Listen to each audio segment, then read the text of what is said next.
A Christmas Carol by Charles Dickens, taken from his own personal reading script from over 150 years ago. Read by James Allen, Brian Dismore, and Dean Brow. Stave 1. Marley's Ghost. Marley was dead to begin with. There is no doubt whatever about that. The register of his burial was signed by the clergyman, the clerk, the undertaker, and the chief mourner. Scrooge signed it. Old Marley was as dead as a doornail. Scrooge and he were partners. Scrooge was his sole executor, his sole administrator, his sole assign, his sole friend, his sole mourner. Scrooge never painted out old Marley's name, however. There it yet stood, years afterwards, above the warehouse door, Scrooge and Marley. Sometimes people new to the business called Scrooge Scrooge, and sometimes Marley. He answered to both names, it was all the same to him. He was a tight-fisted hand at the grindstone, was Scrooge. Oh, a squeezing, wrenching, grasping, scraping, clutchous, covetous old sinner. External heat and cold had little influence on him. No warmth could warm, no cold could chill him. Nobody ever stopped him in the street to say, with gladsome looks, "My dear Scrooge, how are you?" No beggars implored him to bestow a trifle. No children asked him what it was o'clock. No man or woman ever once in all his life inquired the way to such and such a place of Scrooge. Even the blind men's dogs appeared to know him, and when they saw him coming on, would tug their owners into doorways and up courts. But what did Scrooge care? It was the very thing he liked, to edge his way along the crowded paths of life, warning all human sympathy to keep its distance. Once upon a time, of all the good days in the year, upon a Christmas Eve, old Scrooge sat busy in his counting-house. It was cold, bleak, biting, foggy weather, and the city clocks had only just gone 3, but it was quite dark already. The door of Scrooge's counting-house was open, that he might keep his eye upon his clerk, who, in a dismal little cell beyond, was copying letters. Scrooge had a very small fire, but the clerk's fire was so very much smaller that it looked like one coal. But he couldn't replenish it, for Scrooge kept the coal box in his own room, and so surely as the clerk came in with the shovel, the master predicted that it would be necessary for them to part. Wherefore the clerk tried to warm himself at the candle. "A Merry Christmas, Uncle! God save you!" cried a cheerful voice. It was the voice of Scrooge's nephew. "Bah!" said Scrooge. "Humbug! Christmas a humbug, Uncle! You don't mean that, I am sure." "I do. Out upon Merry Christmas! What's Christmas time to you but a time for paying bills without money? A time for finding yourself a year older, not an hour richer? Ugh. If I had my will, every idiot who goes about with Merry Christmas on his lips should be boiled with his own pudding and buried with a stake of holly through his heart. Uncle! Nephew! Keep Christmas in your own way, and let me keep it in mine." "Keep it? But you don't keep it." "Let me leave it alone, then. Much good may it do you. Much good it has ever done you." There are many things from which I might have derived good, by which I have not profited, I dare say, Christmas among the rest. But I am sure I have always thought of Christmas time as a good time, a kind, forgiving, charitable, pleasant time, the only time I know of in the long calendar of the year, when men and women open their shut-up hearts freely, and to think of people below them as if they were fellow travelers to the grave, and not another race of creatures bound on other journeys. And therefore, Uncle, though it has never put a scrap of gold or silver in my pocket, I believe it has done me good, and will do me good, and I say, God bless it!" The clerk involuntarily applauded. "Let me hear another sound from you, and you'll keep your Christmas by losing your situation." "You're quite a powerful speaker, sir. I wonder you don't go into Parliament." "Don't be angry, Uncle. Come, dine with us tomorrow." "But why?" "I want nothing from you. I ask nothing of you. Why cannot we be friends?" "Good afternoon." "I am sorry, with all my heart, to find you so resolute. We have never had any quarrel, to which I have been a party. But I have made the trial in homage to Christmas, and I'll keep my Christmas humor to the last. So, a Merry Christmas, Uncle." "Good afternoon." "And a Happy New Year." "Ah!" his nephew left the room without an angry word. The clerk, in letting Scrooge's nephew out, had let 2 other people in. They were portly gentlemen, pleasant to behold, and now stood with their hats off in Scrooge's office. They bowed to him. "Scrooge and Marley's, I believe. Have I the pleasure of addressing Mr. Scrooge or Mr. Marley?" "Mr. Marley has been dead these 7 years. He died 7 years ago, this very night." At this festive season of the year, Mr. Scrooge, it is more than usually desirable that we should make some slight provision for the poor and destitute, who suffer greatly at the present time. Many thousands are in want of common necessaries. Hundreds of thousands are in want of common comfort, sir." "Are there no prisons?" "Plenty of prisons, but under the impression they scarcely furnish Christian cheer of mind or body to the multitude. A few of us are endeavoring to raise a fund to buy the poor some meat and drink and means of warmth. We choose this time because it is a time, of all others, when want is keenly felt, and abundance rejoices. What shall I put you down for?" "Nothing." "You wish to remain anonymous?" "I wish to be left alone." "Since you ask me what I wish, gentlemen, that is my answer. I don't make merry myself at Christmas, and I can't afford to make idle people merry. I help to support the prisons and the workhouses. They cost enough, and those who are badly off must go there." "Many can't go there, and many would rather die." "If they would rather die, they had better do it, and decrease the surplus population." At length the hour of shutting up the counting-house arrived. With an ill will, Scrooge, dismounting from his stool, tacitly admitted the fact to the expectant. "You'll want all day tomorrow, I suppose?" "If quite convenient, sir." "It is not convenient, and it's not fair. If I was to stop half a crown for it, you'd think yourself ill-used, I'll be bound." "Yes, sir." "And yet you don't think me ill-used when I pay a day's wages for no work." "It's only once a year, sir." "A poor excuse for picking a man's pocket every 25th of December. "But I suppose you must have the whole day." "Be here all the earlier the next morning." The clerk promised that he would, and Scrooge walked out with a growl. The office was closed in a twinkling, and the clerk went down a slide at the end of a lane of boys 20 times in honor of its being Christmas Eve, and then ran home as hard as he could pelt. Scrooge took his melancholy dinner in his usual melancholy tavern, and having read all the newspapers and beguiled the rest of the evening with his banker's book, went home to bed. He lived in chambers which had once belonged to his deceased partner. It was a gloomy suite of rooms. The building was old enough now and dreary enough, for nobody lived in it but Scrooge. Now, it is a fact that there was nothing at all particular about the knocker on the door of this house, except that it was very large. Also that Scrooge had seen it, night and morning, during his whole residence in that place. Also that Scrooge had as little of what is called fancy about him as any man in the city of London. And yet Scrooge, having his key in the lock of the door, saw in the knocker, not a knocker, but Marley's face. Marley's face, with a dismal light about it. It was not angry or ferocious, but it looked at Scrooge as Marley used to look, with ghostly spectacles turned up upon its ghostly forehead. As Scrooge looked fixedly at this phenomenon, it was a knocker again. He said, "Who?" and closed the door with a bang. The sound resounded through the house like thunder.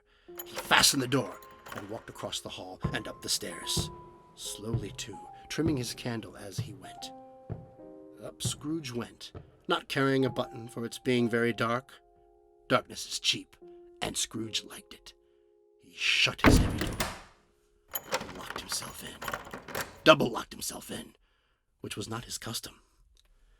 He put on his dressing gown and slippers and his nightcap, and sat down before the very low fire to take his gruel. As he threw his head back in the chair, his glance happened to rest upon a bell, a disused bell that hung in the room and communicated with the chamber in the highest story of the building. It was with great astonishment and with a strange, inexplicable dread that as he looked, he saw this bell begin to swing. Soon it rang out loudly, and so did every bell in the house. This was succeeded by a clanking noise deep down below, as if some person were dragging a heavy chain in the cellar. Then he heard the noise much louder on the floors below, then coming up the stairs, coming straight towards this door. It came on through the heavy door, and a specter passed into the room before his eyes. The face, the very same. Marley, in his pigtail, usual waistcoat, tights, and boots. His body was transparent, so that Scrooge, observing him and looking through his waistcoat, could see the 2 buttons on his waistcoat behind. Though he looked the phantom through and through, and saw it standing before him, though he felt the chilling influence of its death-cold eyes, and noticed the very texture of the folded kerchief bound around its head and chin, he was still incredulous. "How now?" said Scrooge, caustic and cold as ever. "What do you want with me?" Marley's voice, no doubt about it. "Who are you?" Ask me who I was. "Who were you then?" In life, I was your partner, Jacob Marley. Can you sit down? I can. Do it then." The ghost sat down on the opposite side of the fireplace, as if he were quite used to it. You don't believe in me? "I don't." Why do you doubt your senses? "Because a little thing affects them. A slight disorder of the stomach makes them cheats. You may be an undigested bit of beef, a blot of mustard, a crumb of cheese, a fragment of an underdone potato. There's more of gravy than of grave about you, whatever you are." Scrooge was not much in the habit of cracking jokes. The truth is that he tried to be smart as a means of distracting his own attention and keeping down his horror. But how much greater was his horror when the phantom, taking off the bandage round its head, its lower jaw dropped down upon its breast. "Mercy, dreadful apparition, why do you trouble me?" It is required of every man that the spirit within him should walk abroad his fellow men and travel far and wide. And if that spirit goes not forth in life, it is condemned to do so after death. I cannot tell you all I would. A very little more is permitted to me. I cannot rest, I cannot stay, I cannot linger anywhere. My spirit never walked beyond our counting house. Mark me! In my life, my spirit never roved beyond the narrow limits of our money-changing hole, and weary journeys lie before me. Oh, blind man, yet I was like this man. I was once like this man. "But you were always a good man of business, Jacob." Business, cried the ghost, wringing his hands again. Mankind was my business. The common welfare was my business. Charity, mercy, forbearance, benevolence were all my business. The dealings of my trade were but a drop of water in the comprehensive ocean of my business. Hear me, my time is nearly gone. "I will, but don't be hard upon me, Jacob, pray." I am here tonight to warn you that you have a chance and hope of escaping my fate, Ebenezer. "You were always a good friend to me. Thank ye." You will be haunted by 3 spirits. I think I'd rather not. Without their visits, you cannot hope to shun the path I tread. Expect the first tomorrow night when the bell tolls 1. Expect the second on the next night at the same hour. The third upon the next night when the last stroke of 12 has ceased to vibrate. Look to see me no more, and look that, for your own sake, you remember what has passed between us. Marley was gone. Stave 2, the first of the 3 spirits. When Scrooge awoke, it was so dark that looking out of bed he could scarcely distinguish the transparent window from the opaque walls of his chamber, until suddenly the church clock tolled a deep, dull, hollow, melancholy 1. Light flashed up in the room upon the instant, and the curtains of his bed were drawn aside by a strange figure. Like a child, yet not so like a child as like an old man, viewed through some supernatural medium, which gave him the appearance of having receded from the view, and being diminished to a child's proportions. It held a branch of fresh green holly in its hand, and, in singular contradiction of that wintry emblem, had its dress trimmed with summer flowers. But the strangest thing about it was that from the crown of its head there sprung a bright, clear jet of light, by which all this was visible, and which was doubtless the occasion of its using, in its duller moments, a great extinguisher for a cap, which it now held under its arm. Are you the spirit, sir, whose coming was foretold to me? I am. Who and what are you? I am the ghost of Christmas past. Long past? No, your past. The things that you will see with me are shadows of the things that have been. Scrooge then made bold to inquire what business brought him there. Your welfare. Rise and walk with me.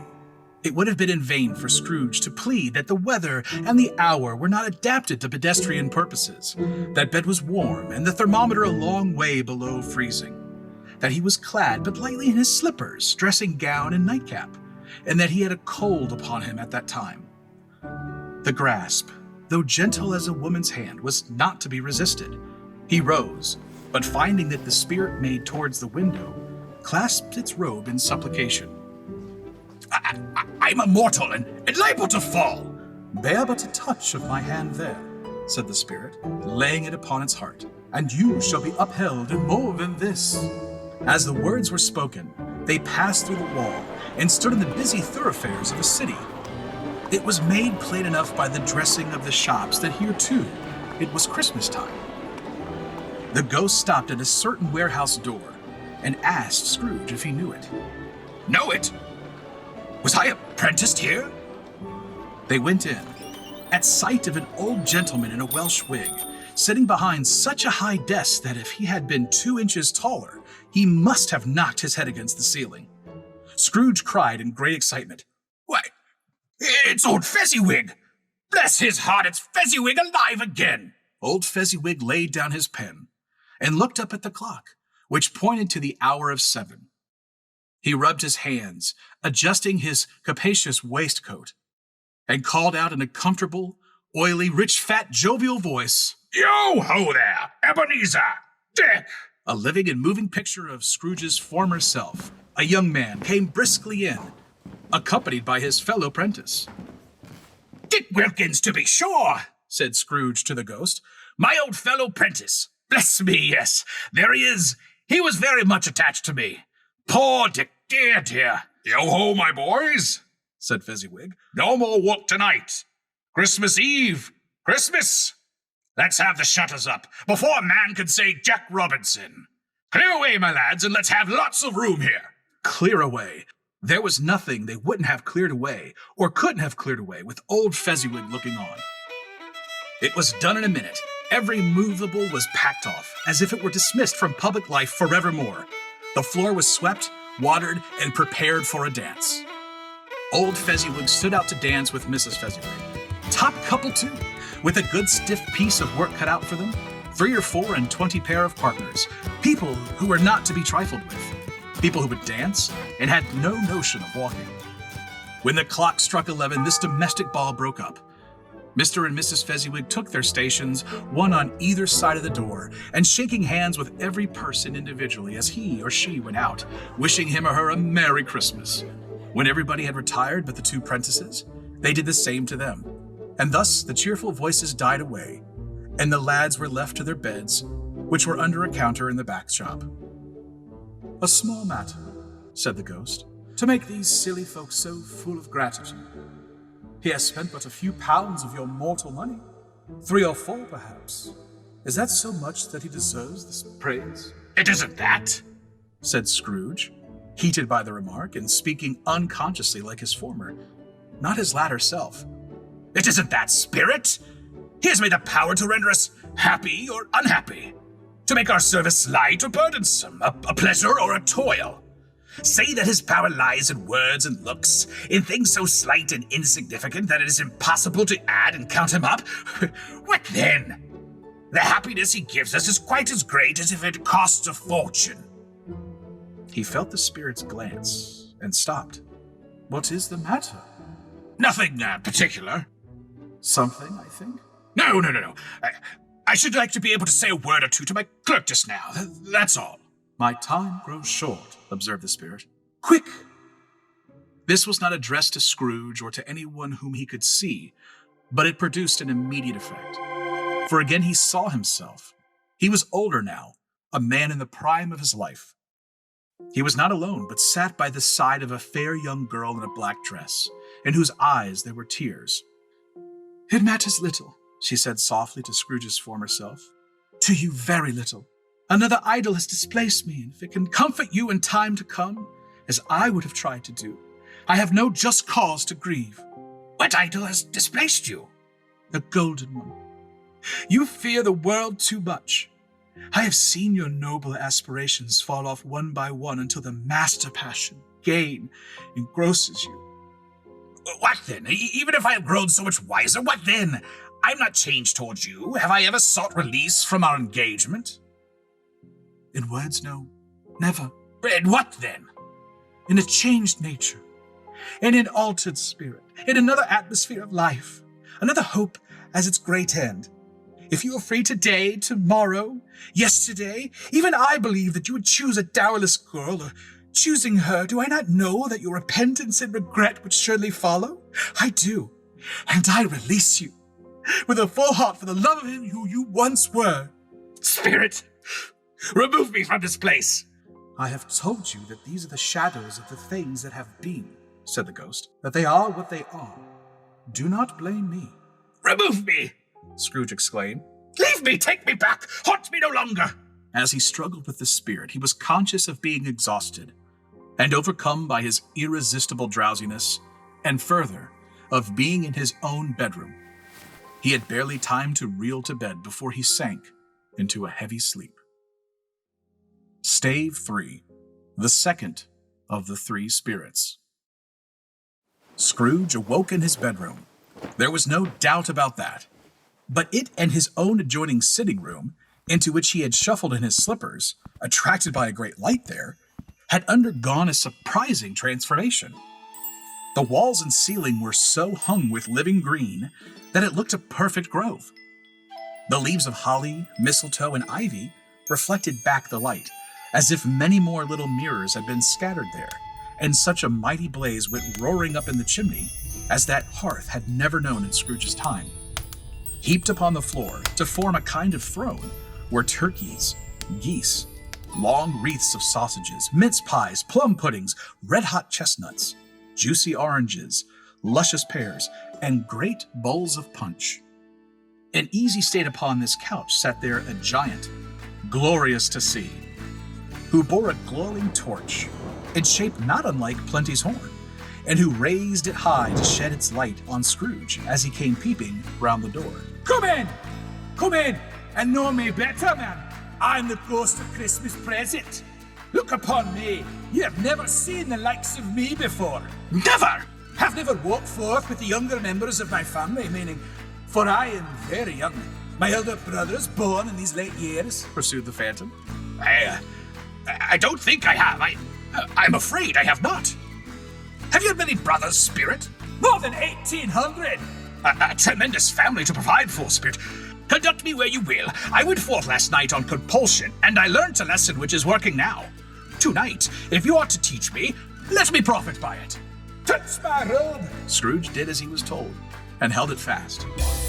The room and its contents all vanished instantly, and they stood in the city streets upon a snowy Christmas morning. Scrooge and the ghost passed on, invisible, straight to Scrooge's clerks, and on the threshold of the door the spirit smiled, and stopped to bless Bob Cratchit's dwelling with the sprinklings of his torch. Then up rose Mrs. Cratchit, Cratchit's wife, dressed out but poorly in a twice-turned gown, brave in ribbons, which are cheap and make a goodly show for sixpence. And she laid the cloth, assisted by Belinda Cratchit, second of her daughters, also brave in ribbons, while Master Peter Cratchit plunged a fork into the saucepan of potatoes. And now 2 smaller Cratchits, boy and girl, came tearing in, screaming that outside the baker's they had smelt the goose and known it for their own. And basking in luxurious thoughts of sage and onion, these young Cratchits danced about the table and exalted Master Peter Cratchit to the skies, while he blew the fire until the slow potatoes, bubbling up, knocked loudly at the saucepan lid to be let out and peeled. "Oh, whatever has got your precious father, then?" said Mrs. Cratchit. "And your brother Tiny Tim. And Martha warn't as late last Christmas Day by half an hour." "Here's Martha, mother," said a girl, appearing as she spoke. "Here's Martha, mother." cried the 2 young Cratchits. "Hurrah! There's such a goose, Martha." "Why, bless your heart alive, my dear, how late you are," said Mrs. Cratchit, kissing her a dozen times and taking off her shawl and bonnet for her. "We'd a deal of work to finish up last night," replied the girl, "and had to clear away this morning, mother." "Well, never mind so long as you are come," said Mrs. Cratchit. "Sit ye down by the fire, my dear, and have a warm. Lord bless ye. There's father coming," cried the 2 young Cratchits, who were everywhere at once. In came little Bob, the father, his threadbare clothes darned up and brushed to look seasoned, and Tiny Tim upon his shoulder. Alas, for Tiny Tim, he bore a little crutch and had his limbs supported by an iron frame.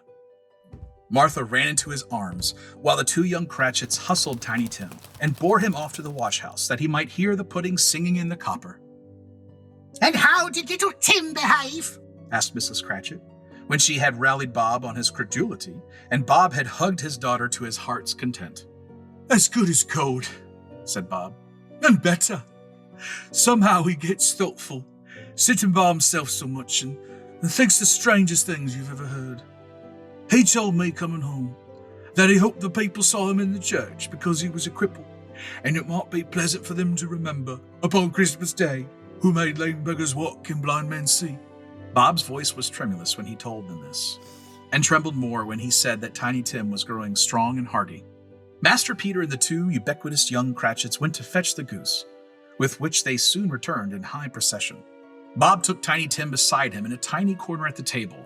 The 2 young Cratchits set chairs for everybody, not forgetting themselves. At last the dishes were set on, and grace was said. It was succeeded by a breathless pause, as Mrs. Cratchit, looking slowly all along the carving knife, prepared to plunge it into the breast. But when she did, and when the long-expected gush of stuffing issued forth, one murmur of delight arose all around the board. And even Tiny Tim, excited by the 2 young Cratchits, beat on the table with the handle of his knife and feebly cried, "Hurrah!" Bob said he didn't believe there was ever such a goose cooked. Eked out by applesauce and mashed potatoes, it was a sufficient dinner for the whole family. Everyone had had enough, and the youngest Cratchits in particular were steeped in sage and onion to the eyebrows. But now Mrs. Cratchit left the room to take the pudding up and bring it in. In half a minute she returned, flushed but smiling proudly, with the pudding like a speckled cannonball so hard and firm, blazing in half of a quartern of ignited brandy, and bedight with Christmas holly stuck into the top. "Oh, a wonderful pudding," Bob Cratchit said, and calmly too, that he regarded it as the greatest success achieved by Mrs. Cratchit since their marriage. "A Merry Christmas to us all, my dears. God bless us," which all the family re-echoed. "God bless us, everyone," said Tiny Tim, the last of all. He sat very close to his father's side, upon his little stool. Bob held his withered little hand in his, as if he loved the child and wished to keep him by his side, and dreaded that he might be taken from him. Scrooge raised his head speedily on hearing his own name.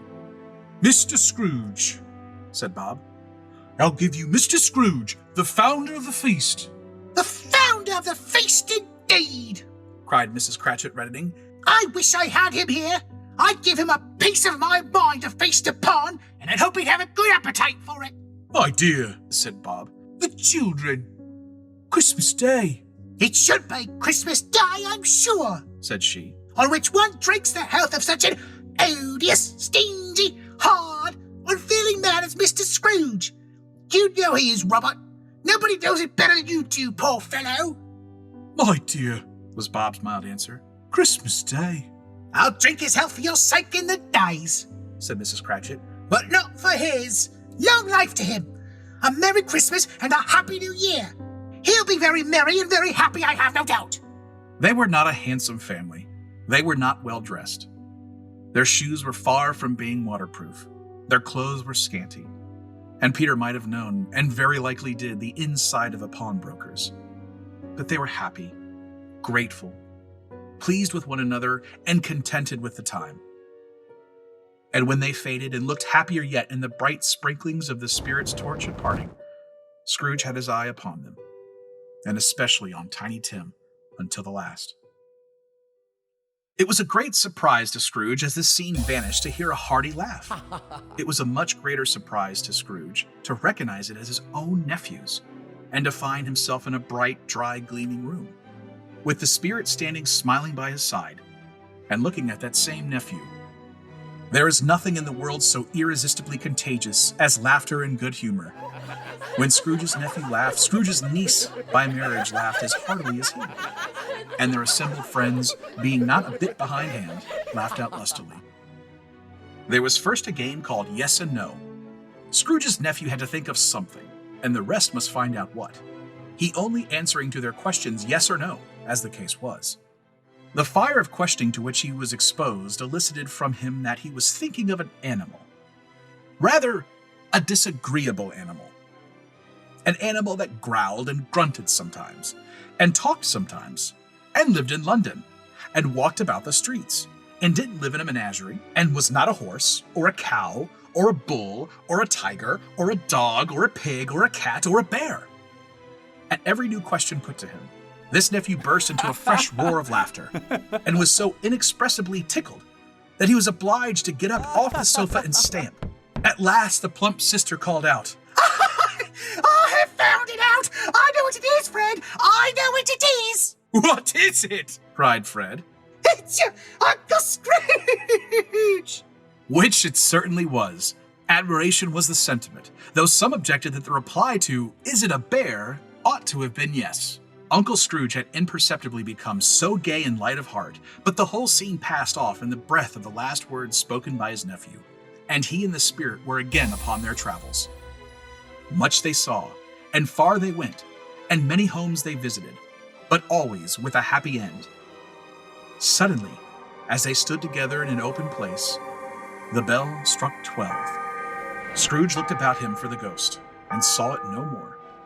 As the last stroke ceased to vibrate, he remembered the prediction of old Jacob Marley, and lifting up his eyes, beheld a solemn phantom, draped and hooded, coming like a mist along the ground towards him. Stave 4. The Last of the Spirits.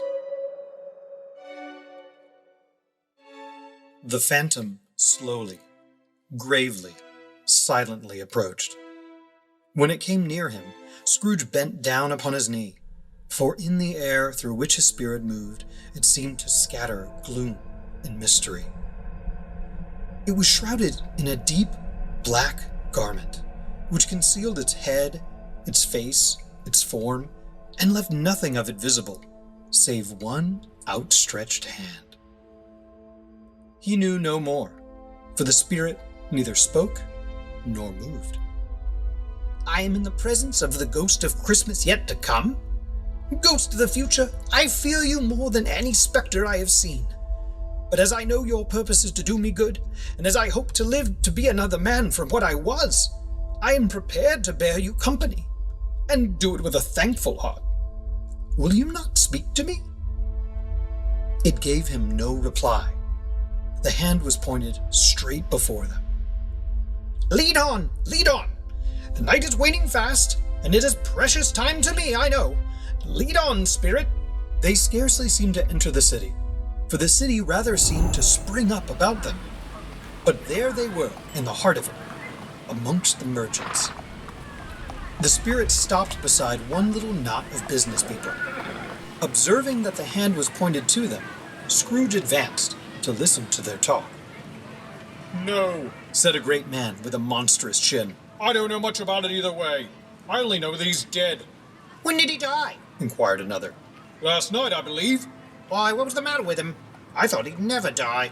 God knows, said the first, with a yawn. What has he done with his money? I haven't heard. Company, perhaps. He hasn't left it to me, that's all I know. Scrooge was at first inclined to be surprised that the spirit should attach importance to a conversation apparently so trivial.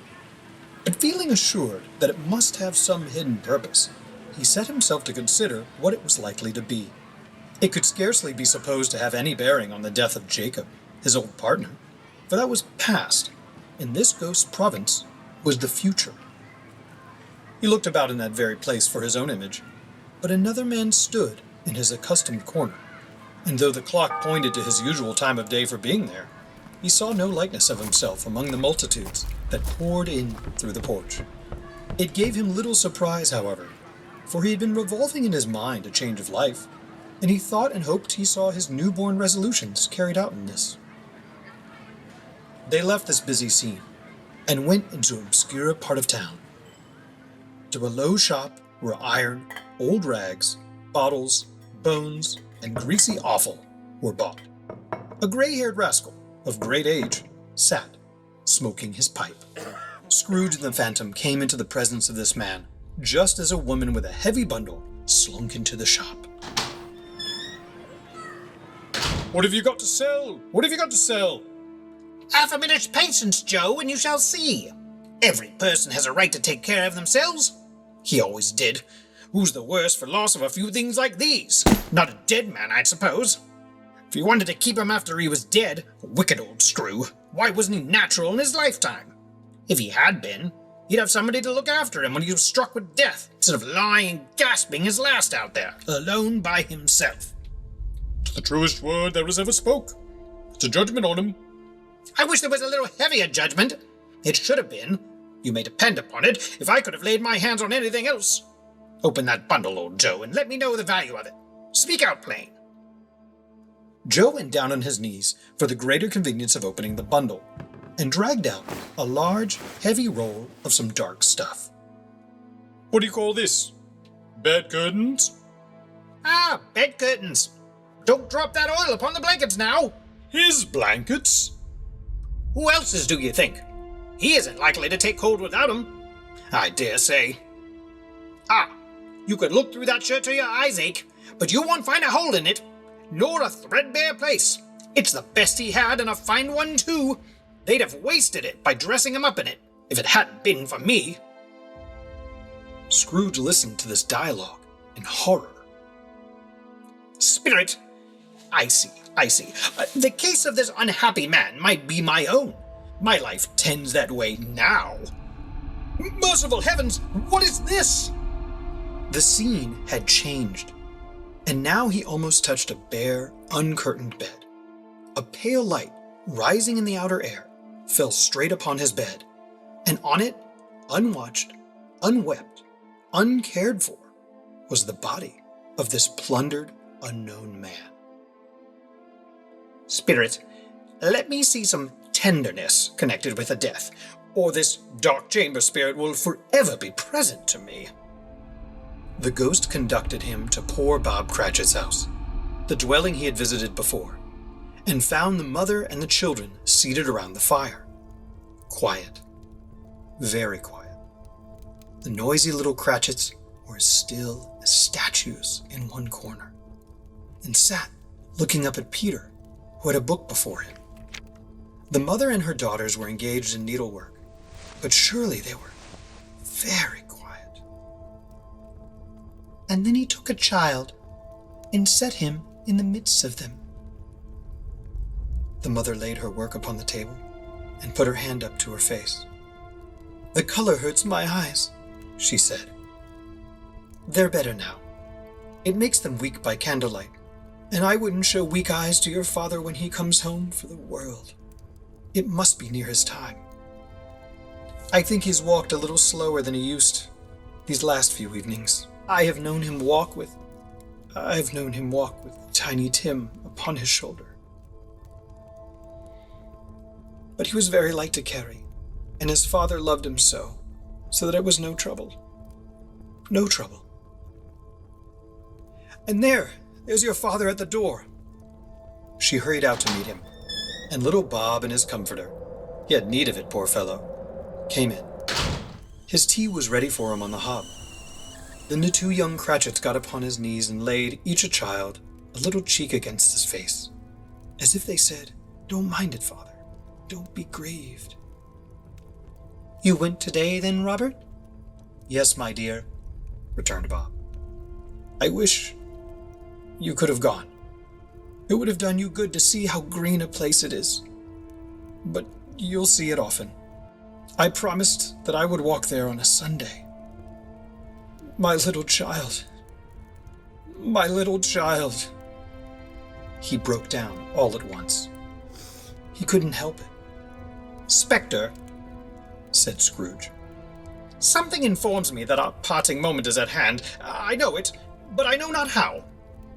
Tell me, what man that was, with the covered face, whom we saw lying dead?" The ghost of Christmas yet to come conveyed him to a dismal, wretched, ruinous churchyard. The spirit stood among the graves and pointed down to one. "Before I draw near to that stone to which you point, answer me one question. Are these the shadows of the things that will be, or are they the shadows of things that may be only?" Still the ghost pointed downward to the grave by which it stood. "Men's courses will foreshadow certain ends, to which, if persevered in, they must lead. But if the courses be departed from, the ends will change. Say it is thus with what you show me." The spirit was immovable as ever. Scrooge crept towards it, trembling as he went, and following the finger, read upon the stone of the neglected grave his own name. Ebenezer Scrooge. "Am I that man who lay upon the bed? No, spirit! Oh, no, no, spirit! Hear me! I am not the man that I was! I will not be the man I must have been! Why show me this if I am past all hope? Assure me I may yet change these shadows that you have shown me." For the first time, the kind hand faltered. "I will honor Christmas in my heart and try to keep it all the year. I will live in the past, the present, and the future. The spirits of all three shall strive within me. I will not shut out the lessons that they teach. Oh, tell me I may sponge away the writing on this stone." Holding up his hands in one last prayer to have his fate reversed, he saw an alteration in the phantom's hood and dress. It shrunk, collapsed, and dwindled down to a bedpost. Yes, the bedpost was his own. The bed was his own. The room was his own. Best and happiest of all, the time before him was his own to make amends in. He was checked in his transports by the church bells, ringing out the lustiest peals he had ever heard. Running to the window, he opened it and put out his head.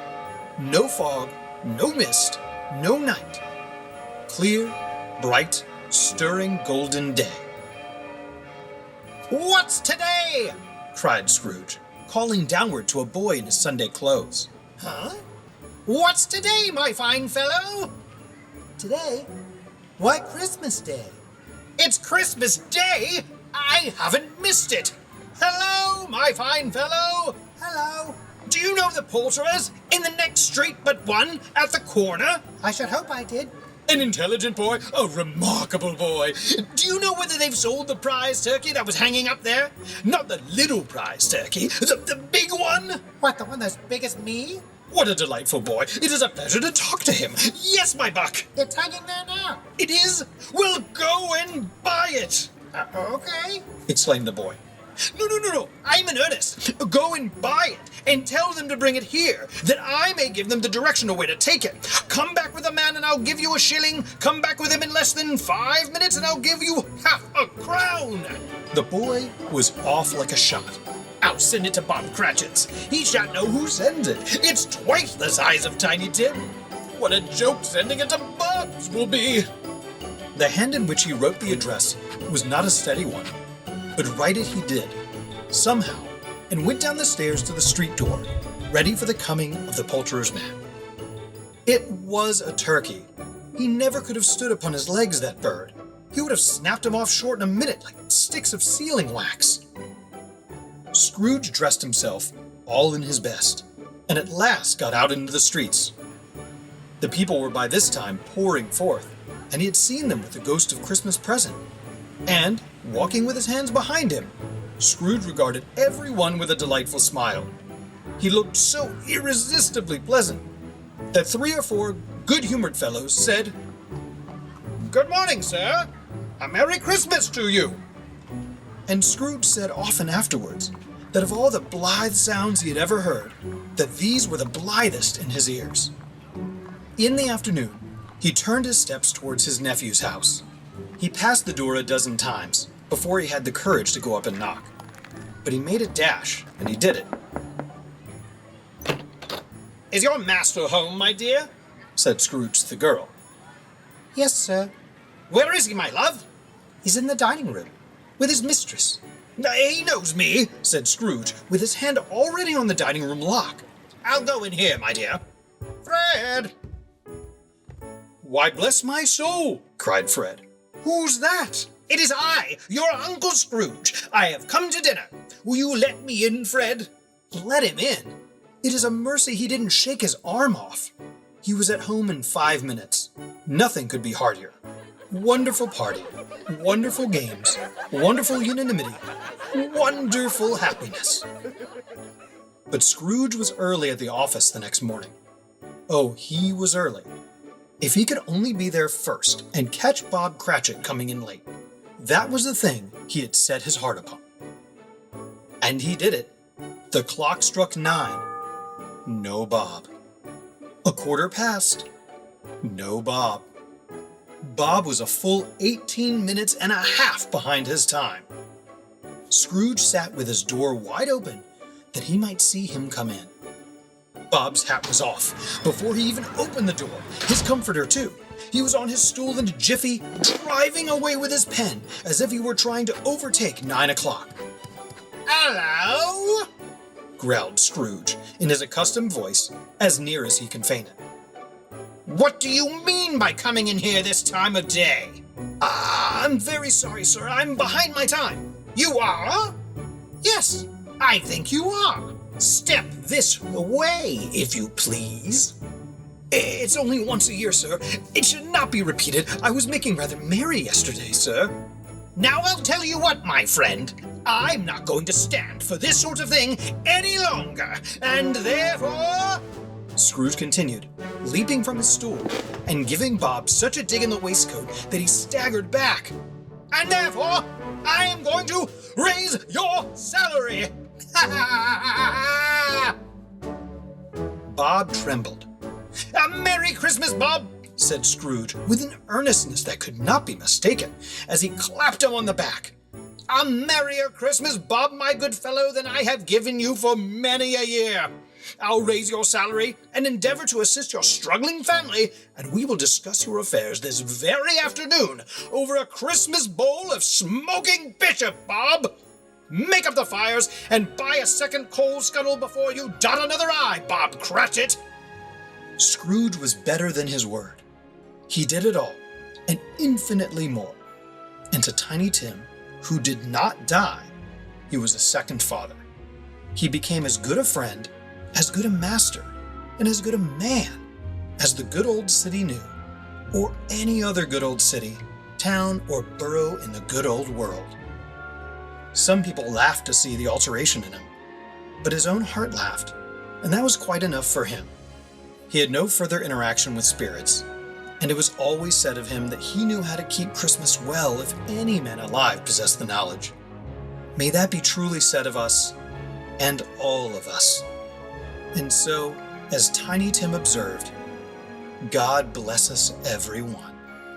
The end. And to all our friends and family, on behalf of Jamie, Brian, and myself, we love you and we wish you a Merry Christmas.